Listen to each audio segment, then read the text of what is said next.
Hemos venido estudiando pues la palabra del Señor en la carta de Pablo a los Colosenses. Y hoy no es la excepción, vamos a continuar pues en este estudio que hemos venido teniendo las últimas semanas. Que el Señor use su palabra hoy, amén. Estamos caminando en el capítulo 3 de Colosenses, esa carta de Pablo a estos hermanos. Y hasta ahora hemos visto lo siguiente. En una primera entrega vimos en el versículo 5 que nuestro deber está en hacer morir los deseos inmorales. ¿Cuáles son esos deseos? Versículo 5, fornicación, impureza, pasiones, malos deseos, avaricia. ¿Por qué? Versículo 6, porque esto provoca la ira de Dios. ¿Por qué? Porque eso es parte de nuestra vieja vida, de nuestra vieja naturaleza. Vimos una segunda entrega, versículo 8, versículo 9. ¿Cuáles son nuestros deberes como cristianos? Bueno, en la segunda entrega vimos que uno de ellos era despojarnos del viejo hombre, quitarnos el viejo hombre. Vimos entonces lo que era la ira, el enojo, la malicia, la maledicencia, el lenguaje soez, la mentira. Y vimos también que estábamos llamados a renovarnos del nuevo hombre, versículo 10 y versículo 11. ¿Cuándo? Constantemente. Versículo 10. ¿Cuándo? Bueno, esta renovación de ese nuevo hombre sobrepasa toda barrera, raza, color, estatus social y cultura. Hoy quiero invitarles a que nuevamente vayamos a Colosenses y leamos juntos la porción del versículo 5 hasta el versículo 15. Colosenses 3, del 5 al 15. Y leamos juntos la palabra del Señor. Por tanto, considerad los miembros de vuestro cuerpo terrenal como muertos a la fornicación, la impureza, las pasiones, los malos deseos y la avaricia, que es idolatría. Pues la ira de Dios vendrá sobre los hijos de desobediencia por causa de estas cosas, en las cuales vosotros también anduvisteis en otro tiempo, cuando vivíais en ella.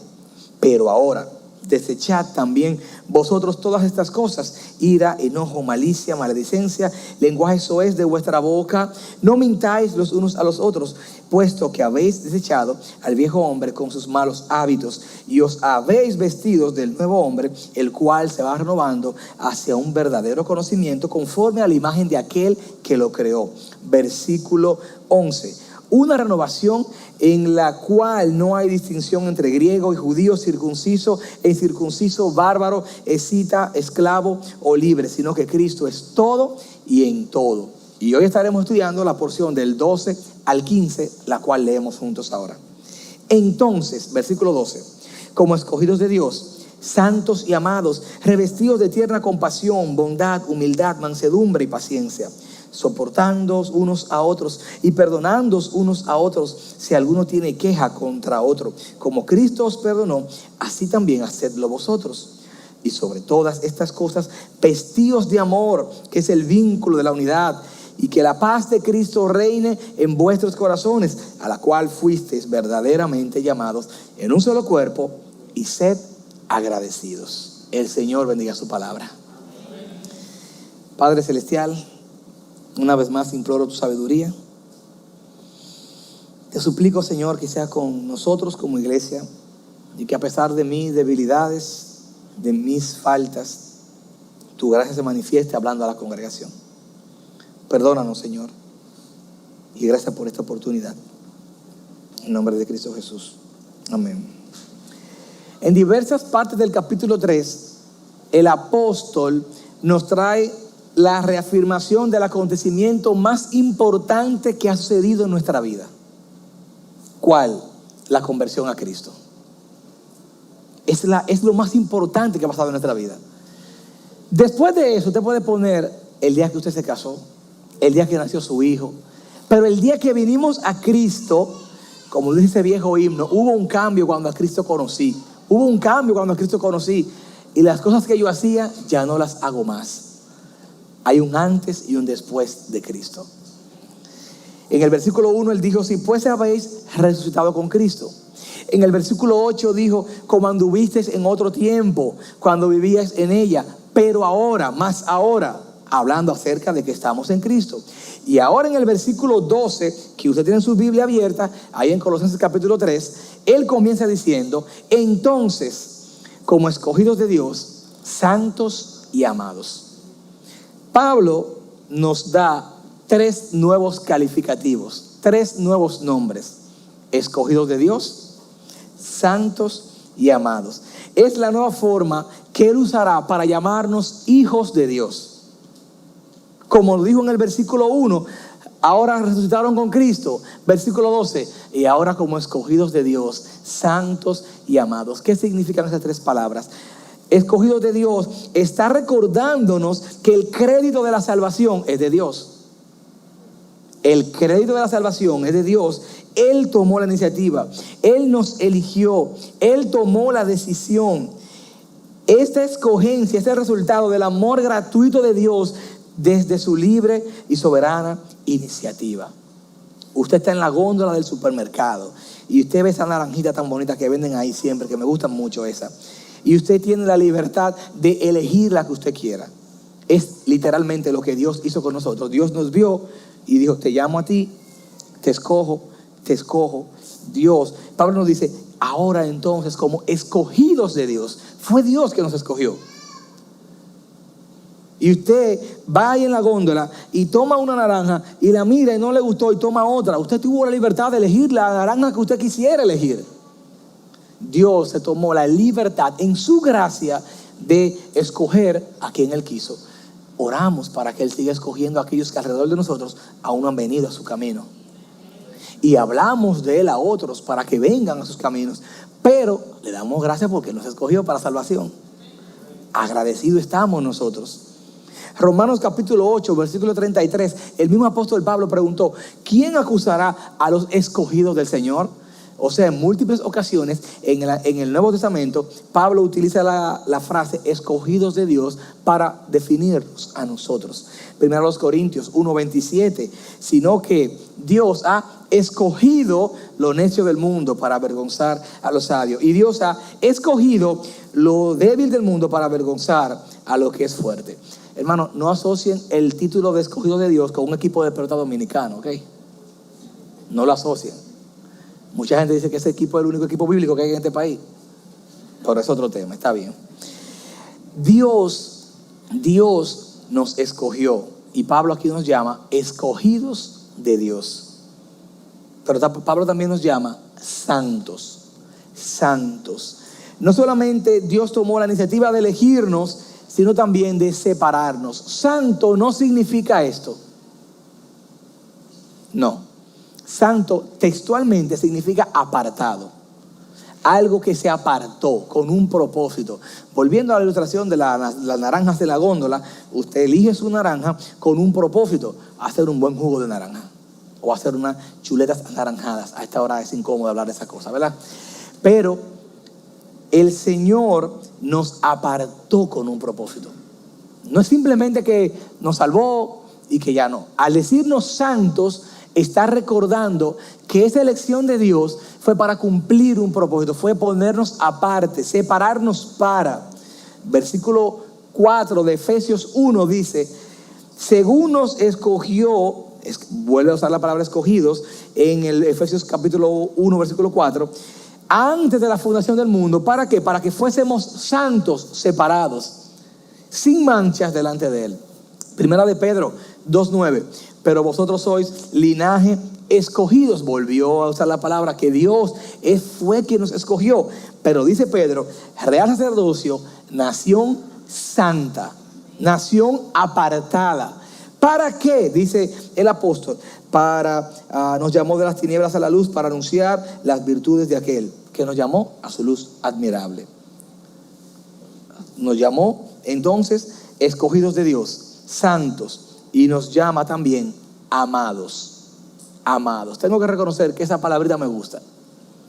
Como que a la esposa: amada, ¿cómo estás? Amado, estoy bien. Como que se oye bien, como se oye bonito eso. Pero el apóstol nos llama a nosotros amados. Amados. El hecho de que Dios haya enviado a su único hijo a morir en la cruz muestra un afecto mayor que nos atribuye el título de ser llamados amados de Dios. Ustedes han visto como los nietos favoritos o los hijos favoritos. Pues nosotros somos de la creación los que Dios ha escogido y ha separado, ha santificado tienen como esa virtud de ser llamados los amados de Dios. Los amados de Dios. El amor que Dios nos tiene es la esencia para poder hacer todo lo que Dios nos pide.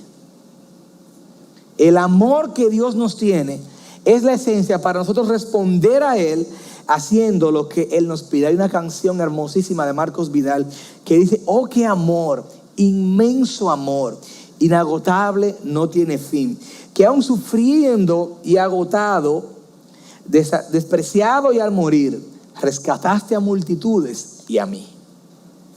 Todo por amor. Así lo hizo Dios. Hermanos, y busqué yo ese amor. Me lo gané por lo bueno que soy. Me gané yo ese amor. Dios me vio: wow, tú eres, mira, tú te lo ganaste ese amor. No, hermanos. Sencillamente, un día ese amor tocó a mi puerta y me atrapó. Me arropó cuando el frío me congelaba y una cruz me mostró. No para clavarme en ella, aunque me tocaba, sino que ese amor me hizo a un lado y en mi lugar a su hijo colgó. Ese amor tiene un nombre, hermanos, y se llama Dios. Juan dijo: Dios es amor. Y ahora Él me llama escogido suyo, santo, amado. Y con cada uno de esos nombres me identifica y me enseña mi nueva identidad en Cristo Jesús. Colosenses 3:12 comienza diciendo: entonces, como escogidos de Dios, santos y amados.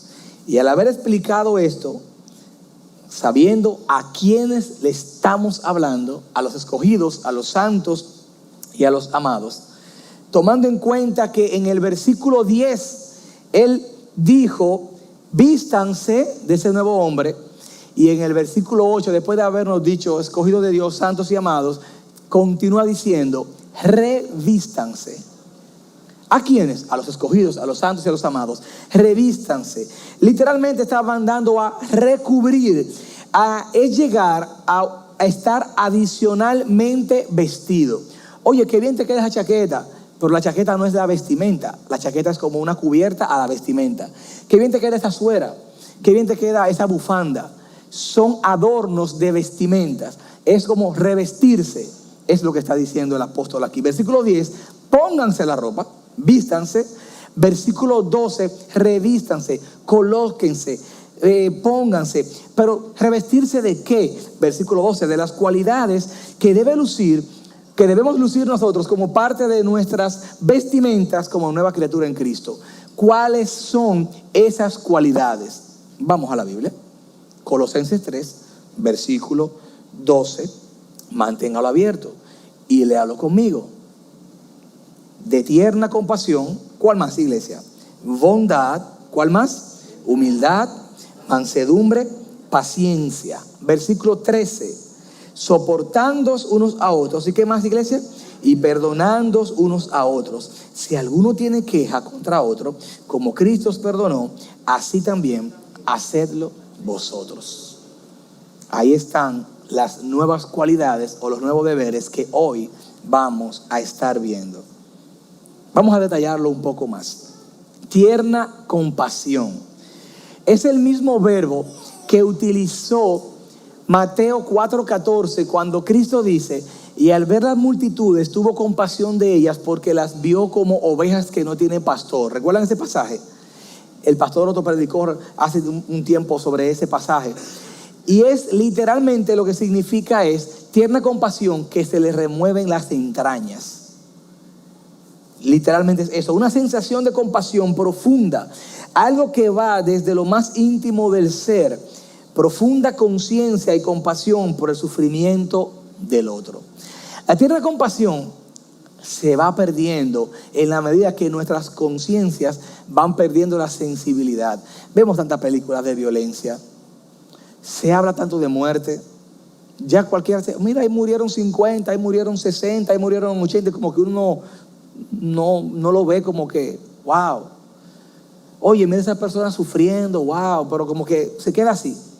No le genera esa tiernos de entraña, ese mover del corazón que hace que uno tiemble y tome una acción, muchas veces producto de la pérdida de la sensibilidad.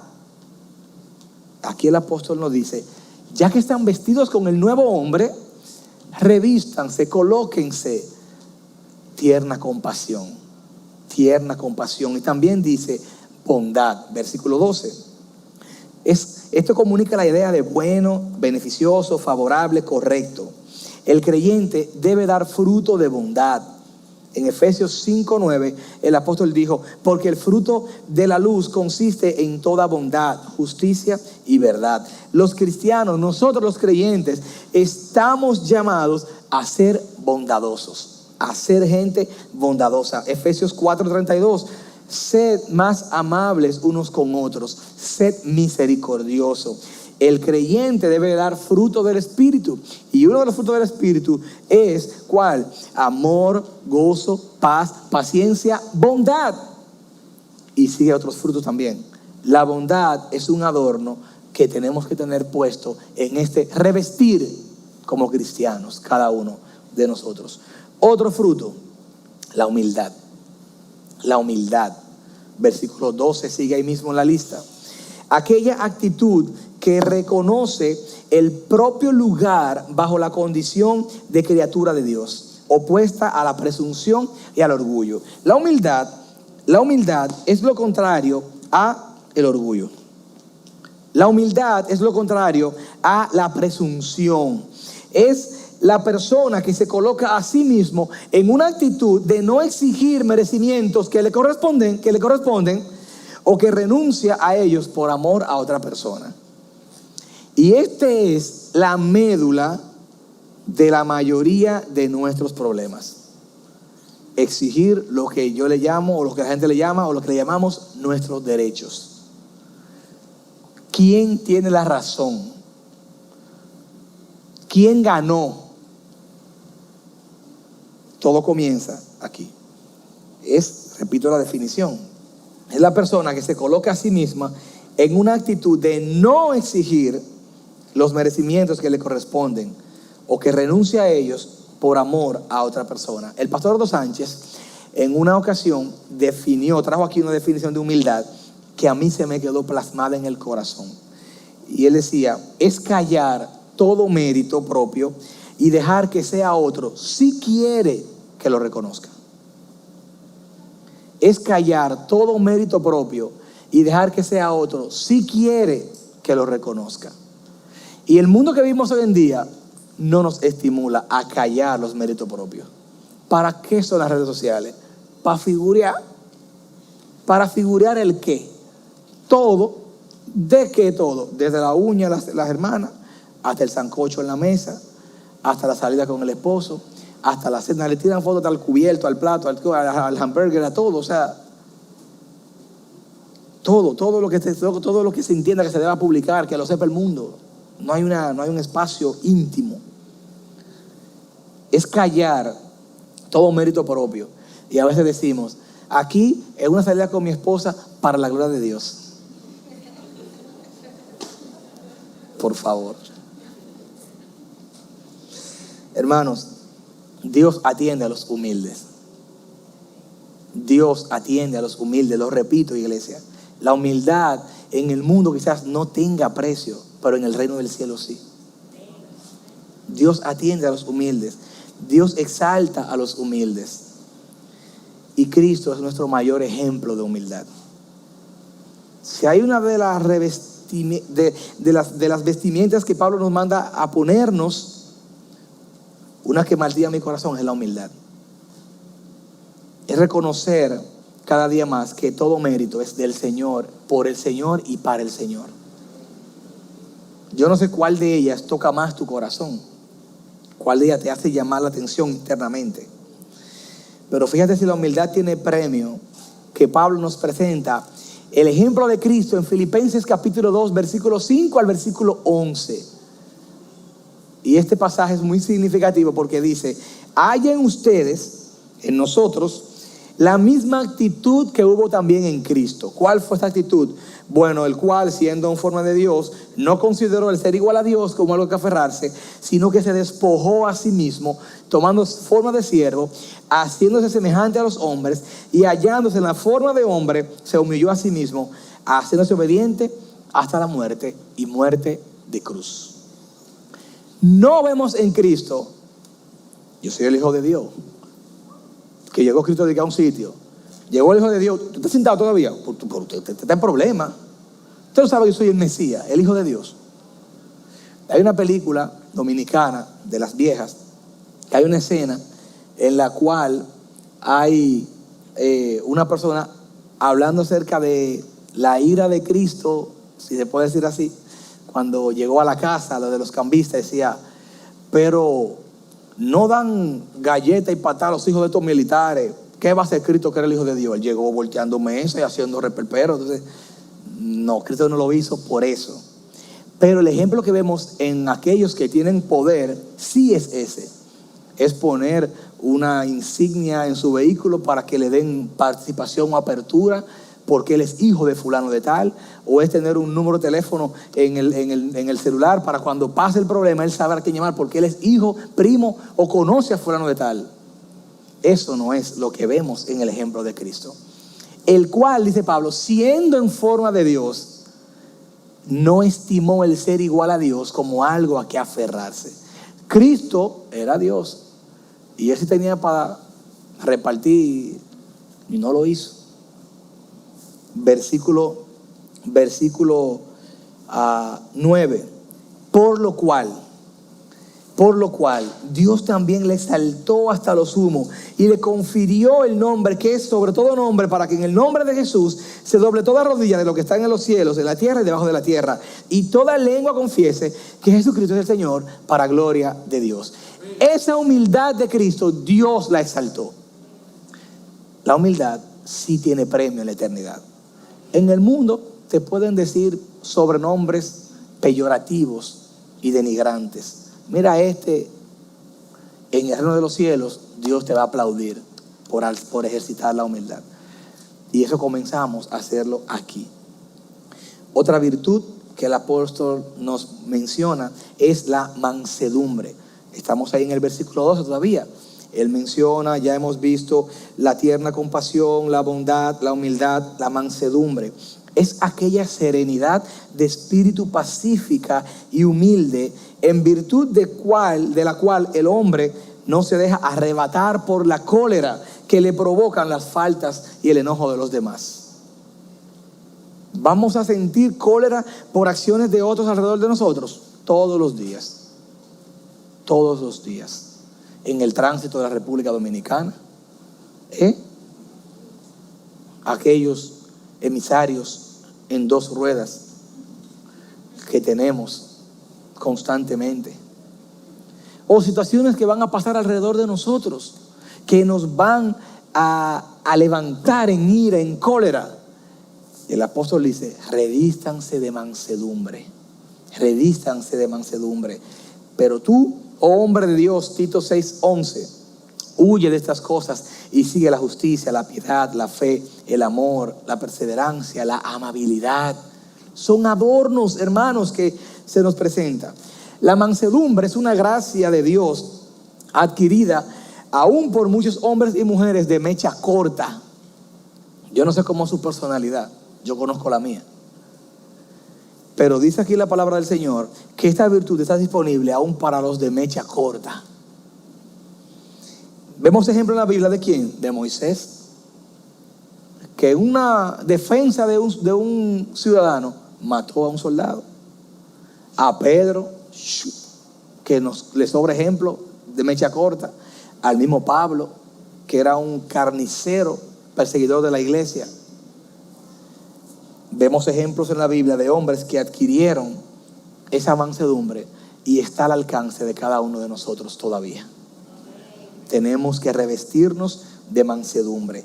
Tenemos que revestirnos de paciencia. Versículo 12. Paciencia. implica sufrir circunstancias adversas, esperando, pero de una manera voluntaria y no por mera necesidad.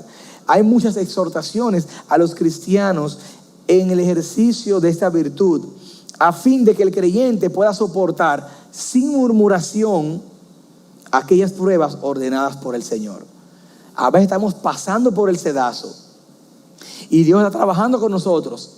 Y uno viene donde cualquiera y lo comienza a hacer una catarsis. Tú me ves así, pero mira, esto no es fácil. Y entonces ahí automáticamente se rompe el ejercicio de la paciencia. Paciencia implica o nos exhorta a ejercer esta virtud a fin de que el creyente pueda soportar sin murmuración aquellas pruebas ordenadas por el Señor, así como las oposiciones, injusticias, provocaciones que puedan caer por causa del nombre del Señor. A diario vamos a ver situaciones en las cuales nos vamos a ver tentados a ser impacientes. A diario vamos a ver situaciones en las cuales nos vamos a ver tentados por injusticias provocadas, por oposiciones, por la razón que sea. Pero ¿saben qué, hermanos? Dios en la palabra es llamado Dios de paciencia. Y se evidencia su paciencia esencialmente a favor de nosotros. ¿Quién ha sido más paciente con nosotros en este universo que el Señor? Y nosotros a veces con otra persona, por 2 segundos, estamos ya. Y Dios nos ha aguantado los mismos pecados a veces por años. Y no ha estallado en cólera. Ay, si Dios dejara caer un rayo con Sedó Meñique. Ay, si Dios fuera la imagen de los dioses griegos que hoy se sentían de una manera y mañana de otra, y que hacían las cosas por esa forma tan melancólica de vida, de que por nada. Gracias a Dios que son mitologías, no realidades. Pero nuestro Dios es llamado el Dios de la paciencia en su palabra. Y manifiesta su paciencia, ¿saben en quién? En Cristo, a través de lo que Cristo hizo. Y nos invita a nosotros a imitarlo a Él. Romanos capítulo 5, versículo 3 al 4, dice: y no solo esto, sino que también nos gloriamos en las tribulaciones, sabiendo que las tribulaciones producen paciencia. Las tribulaciones producen paciencia. La paciencia, carácter probado. El carácter probado, esperanza. Y la esperanza no avergüenza. ¿Está trabajando Dios con nosotros, iglesia? Y nos manda a revestirnos de paciencia. Y cuando ejerzamos la paciencia, no tenemos que decirle a la gente: ay, sí, Dios mío, dame paciencia, oh Dios mío. No, sencillamente, Señor, ay, sí, ay, porque Dios mío. No, recuerden, esta exhortación es para que el creyente pueda soportar sin murmuración aquellas cosas, aquellas ordenanzas que enviadas por el Señor para trabajar con nosotros. Entonces, estamos llamados hoy a revestirnos de tierna compasión, bondad, humildad, mansedumbre, paciencia. Hay 2 virtudes más mencionadas en el versículo 13. Y quiero invitarte a que vayas a Colosenses capítulo 3, versículo 13. Pero estas están mencionadas como si fueran apartes. Y dice así: soportándoos unos a otros y perdonándoos unos a otros. Si alguno tiene queja contra otro, como Cristo os perdonó, así también hacedlos vosotros. 2 términos más que el pasaje nos invita a aplicarnos ahora: soportándonos y perdonándonos. Soportando, permanecer, resistir, tolerar, padecer, aguantar, sobrellevar, aguantar la mecha. Textualmente se traduce así: aguantar la mecha. Se refiere a la fortaleza en los tiempos del sufrimiento. Se refiere a la fortaleza en el tiempo de la persecución o del dolor, para ser pacientes o tolerantes con otros. es ser firme ante las pruebas y las tentaciones, ser inamovible en la fe. Soportar es como algo que está agarrando, sosteniendo algo, ser firme, inamovible en los momentos difíciles. Ahora, el soportar, porque estas virtudes van conectadas una con otra, nos va a aportar paciencia, pero también nos va a aportar humildad. Porque a veces soportar nos va a humillar.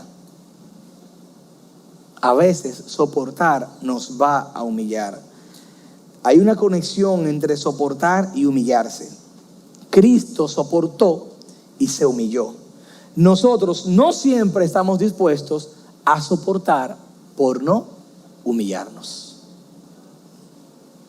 Y a veces sabemos que el camino es este y que el camino va a implicar una actitud de soportar.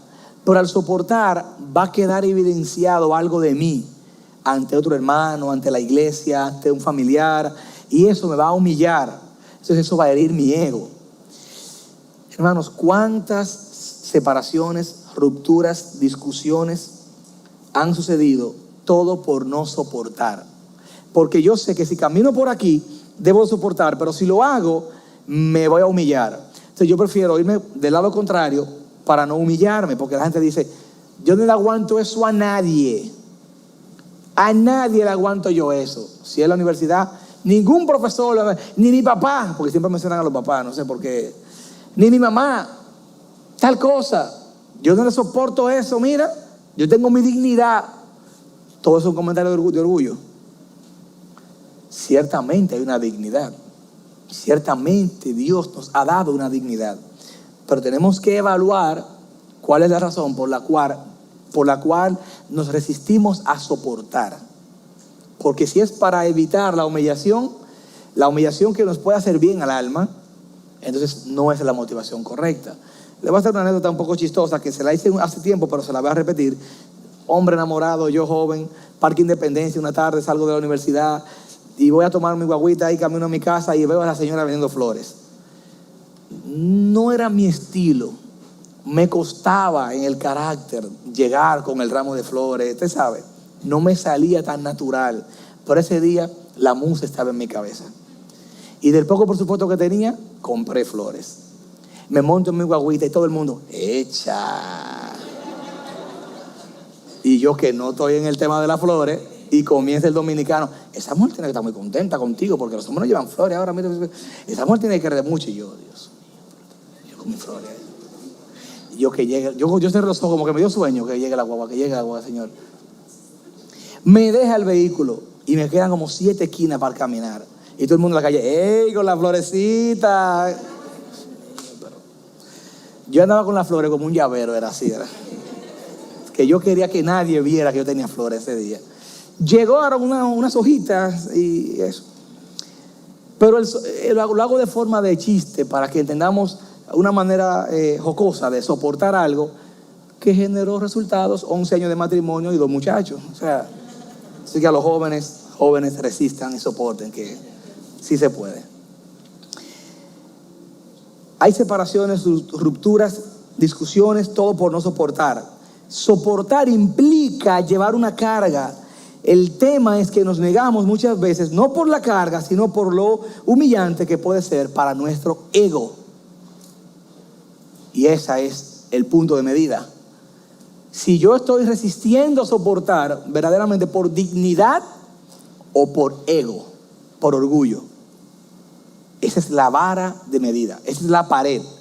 Si yo no expreso un sentir que me puede generar alguna vergüenza o algo, a un hermano, a un pastor, a un líder, a un familiar, si no lo hago por ego, por ese orgullo, o si no lo hago por dignidad. La dignidad es algo que Dios nos ha dado y tenemos que guardarla y mantenerla. Pero hay que saber que la línea a veces entre la dignidad y el orgullo a veces no se ve. A veces le llamamos dignidad al orgullo. Entonces tenemos que saber y ser honestos, muy sinceros con nosotros mismos y con Dios, para saber cuál es la motivación por la cual yo me resisto a soportar o a pasar ese lugar. Perdonar, versículo 13, es el último de la lista. Exculpar, dispensar, eximir, indultar, remitir, excusar, descargar, absolver, pasar por alto, aflojar la cuerda, rebajar la pena. ¿A quién yo voy a perdonar? ¿A quién yo voy a soportar? Versículo 13. Unos a otros, entre nosotros mismos. Si alguno tiene queja contra otro. Y el parámetro, como Cristo nos perdonó. Y aquí Pablo la puso difícil. Difícil la puso. Porque él dijo, vamos a perdonar como Cristo nos perdonó. Pregunta, ¿Cristo no hizo una encuesta para ver si nosotros estábamos verdaderamente, para ver si su perdón éramos merecedores? Él nos separó, Él nos escogió y Él nos otorgó el perdón. Él nos otorgó el perdón. Y de esa manera nos está llamando el apóstol Pablo a que perdonemos. Pablo sigue la pauta y el énfasis que Cristo nos hizo en el Padre Nuestro. Así como nosotros perdonamos a los que nos ofenden o a nuestros deudores, perdónanos, Señor. Perdónanos como nosotros perdonamos a nuestros deudores. Mateo 6:14. Porque si perdonáis a los hombres sus transgresiones, también vuestro Padre os perdonará a vosotros. Pero si no perdonáis a los hombres, tampoco vuestro Padre perdonará vuestras transgresiones. El pastor John MacArthur dijo, el perdón de Dios es el patrón por medio del cual hemos de perdonar. Y el mejor modelo es Cristo mismo. ¿Cómo vamos a perdonar? Como Cristo nos perdonó. El pastor Otto en Hacia la Meta escribió un capítulo sobre el tema del perdón. Y extraje un párrafo de este capítulo que dice: el soportarnos y perdonarnos no es una acción exclusiva de Dios, sino también de nosotros sus hijos. Al ser salvos, Dios nos capacita para perdonarnos unos a otros. Por tanto, no es una opción, sino una decisión que debemos tomar en obediencia. Soportar y perdonar no significa ceder ante la maldad o permitir que reine el mal, sino mostrar el carácter de Cristo. En la vida cristiana, sigo citando, no se trata del que tenga la razón, sino de mostrar el carácter de Cristo en todo lo que hacemos, aún en soportar y en perdonar. Cierro la cita. ¿Dónde radica siempre el problema? ¿Quién tiene la razón? Para que dos personas discutan, tienen que estar de acuerdo las dos. Y mientras las dos mantengan la postura de exigencia sobre quién tiene la razón, siempre habrá el conflicto. En el momento que una parte cede, automáticamente flexibiliza pues el conflicto. A mí me ha hecho mucho bien en mi matrimonio recordarnos siempre, uno, yo tengo que defenderme de ti. O sea, yo no tengo por qué levantar argumentos. O sea, si yo tengo que venir a mi esposa y convencerla, no, lo que pasa es, porque mira, yo contigo vivo con la mano arriba y sin armas en las manos ni en la mente, no tengo por qué mal pensar, ni que tú somos un equipo. Somos un equipo. Y en ese sentido, trae mucha paz y mucha apertura, porque no tenemos que venir a convencer al otro ni jugar el pulso. Bueno, yo tengo razón, no, porque tú crees, no, porque yo creo. Yo no voy a jugar el pulso contigo, esto no es una guerra, esto no es una batalla, tú y yo no somos contrarios, tú y yo somos... Si al final lo mejor es rojo, aunque yo crea que sea blanco, vámonos con rojo. Pero si al final, si el blanco es mejor, aunque tú creas que sea rojo, vámonos con blanco.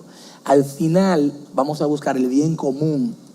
Al final vamos a buscar que la gloria sea para el nombre de Cristo.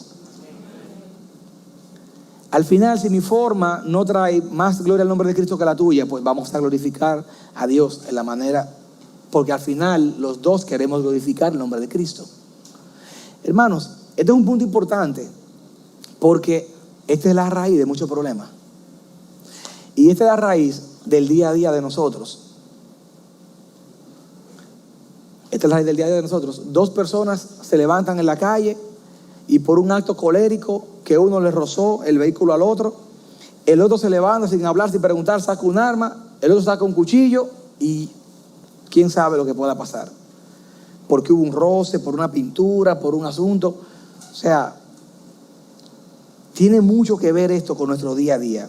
Estas encomiendas van a evidenciar la transformación de nosotros hacia el Señor. Van a evidenciar lo que el apóstol nos dijo en el versículo 2. Recuerdan, si estás en Cristo, pon la mira ¿dónde? En las cosas de arriba. En las cosas de arriba. Esto nos va a llevar a fortalecer nuestra fe y esto nos va a llevar a fortalecer nuestro carácter para que se parezca más a Cristo. Y nuestro amor hacia Dios se va a reflejar en nuestro amor por su iglesia, porque al final todo esto busca una cosa y está en el versículo 14 y en el versículo 15. Ya con esto vamos a terminar. ¿Qué busca esto? Lo segundo que esto busca está en el versículo 14 y dice: y sobre todas las cosas vestidos de amor, que es el vínculo de la unidad. ¿En qué manera vamos a mantener la unidad? Es la pregunta que surge aquí. Porque a veces podemos ser bondadosos, podemos ejercitar la paciencia y aún así no se nota la unidad. Falta algo. Si guardamos todos los puntos anteriores que menciona el versículo 12 y 13 y no le ponemos a eso amor, es como tomar jugo sin leche Carnation.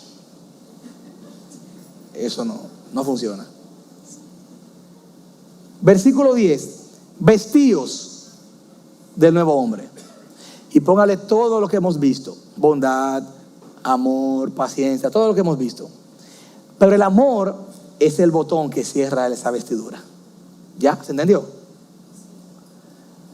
Yo estoy esforzándome buscando imagen gráfica para que ustedes me entiendan. Me dijo un joven en el primer culto: hermano, yo lo entendí. Es como una paleta revestida de chocolate. Ya, exactamente. ¿Te gusta la paleta? Sí. ¿Y revestida? Más. Pues eso es. Es revestirse, es eso. Todo esto al final lo que está buscando es mantener la unidad. Todo lo que yo voy a hacer para yo mantener la unidad debe sellarse con el nombre y la palabra amor. Amor. Vistiéndome de amor. Versículo 14. Porque ese vestimenta de amor es el vínculo de la unidad. El amor es la célula madre.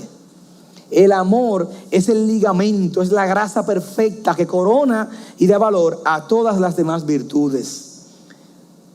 Dijo un autor: sin el ceñido del amor, todas las demás virtudes son inútiles.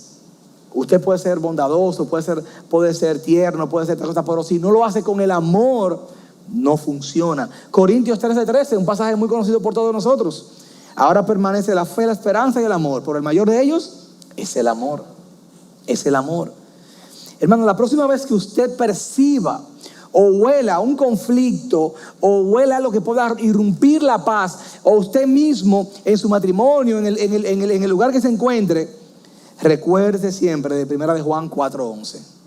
¿Qué dice?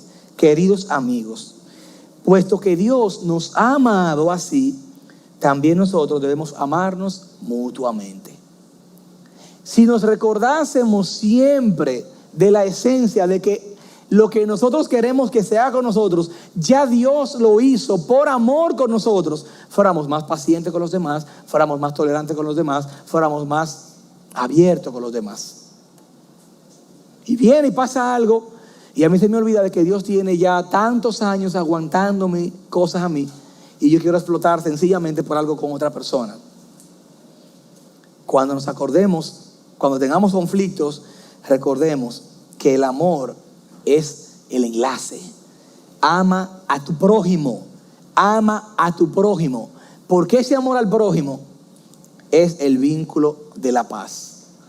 Para mí fue fascinante estudiar el versículo 15 y ver cuando el apóstol dice en el versículo 15, leámoslo junto ahí: y la paz de Cristo reine en vuestros corazones, a la cual en verdad fuiste llamado en un solo cuerpo, y sed agradecidos. La paz de Cristo reine en vuestros corazones. El vocablo griego de reine es el vocablo braveuo. ¿Y saben qué significa? Árbitro. literalmente un árbitro, como un juego de béisbol o de fútbol, que hay una persona que determina si fue correcto o incorrecto. Entonces, si lo decimos en un español más contextualizado, y la paz de Cristo arbitre, y la paz de Cristo sea la que determine lo que es correcto. ¿Qué es lo que usamos como parámetro para determinar lo que es correcto? Que yo tenga la razón. Es que yo tengo la razón. Y siempre en ese ego, el conflicto comienza por ahí. ¿Quién tiene la razón? ¿Por qué? Aquí el apóstol dice, no. Quien debe determinar eso es la paz de Cristo. En otras palabras, que el nombre de Cristo sea el que muestre la verdad. Y no se trata de si yo o tú, es que Él sea el que reine, el que aflore, el que salga. La paz ha de actuar como un árbitro. El verbo que aquí se traduce para gobernar o para reinar, ya lo dije, es braveuo, sirve para describir la actividad del árbitro en los juegos, pues es él quien decide la contienda. Así, en el conflicto interior que inevitablemente habría de acompañar a muchas de sus actitudes cuando el amor y la amargura contienden por la supremacía, la paz ha de ser el factor que gobierne. La paz de Cristo. Y paz no es que, no, yo tengo paz, no, yo tengo paz. No, paz es yo reconocer, decir, no, sinceramente, yo estoy equivocado. Realmente no es como yo digo, realmente es como tú dices. Realmente, hombres, tenemos que hacerlo. Hermanas, tenemos que hacerlo. Jóvenes, tienen que hacerlo. Si cometimos alguna falta, reconocer esa falta no nos va a hacer más pequeño. Humanamente hablando, la gente dice, pero recuerden que aquí el apóstol nos pide a ejercitar la humildad. Y le decía que allá se aplaude y se premia la humildad. Aquí no tanto. Hermanos, la membresía en el único cuerpo de Cristo implica un llamamiento a mantener la paz entre los miembros. Por consiguiente, cada miembro debe ser gobernado por este deseo interior de paz, ese árbitro que sea entre nosotros. Iglesia, ¿qué hemos visto hoy? Hoy hemos visto dos cosas. Un llamado a revestirnos, versículos 12 al 14. Tierna compasión. ¿De qué vamos a revestir? De tierna compasión, bondad, humildad, mansedumbre, paciencia, soportando y perdonando. ¿Qué hemos visto hoy? Hemos visto un llamado o el deber de mantener la unidad. Versículo 15. ¿Cómo vamos a mantener la unidad? Decíamos, vistiéndonos de amor. ¿Cómo vamos a mantener la unidad? Viviendo en la paz de Cristo o dejando que reine, que arbitre la paz de Cristo. Como les decía la semana pasada, aquí termina la teoría. Al salir por estas puertas comienza la práctica. Dispongámonos, no decir que esta semana podamos aplicar esto. La oración es que toda la vida podamos aplicar esto. Que traiga gloria al nombre de Cristo y que nos haga crecer conforme a la imagen del Señor. Que el Señor nos ayude a cada uno de nosotros.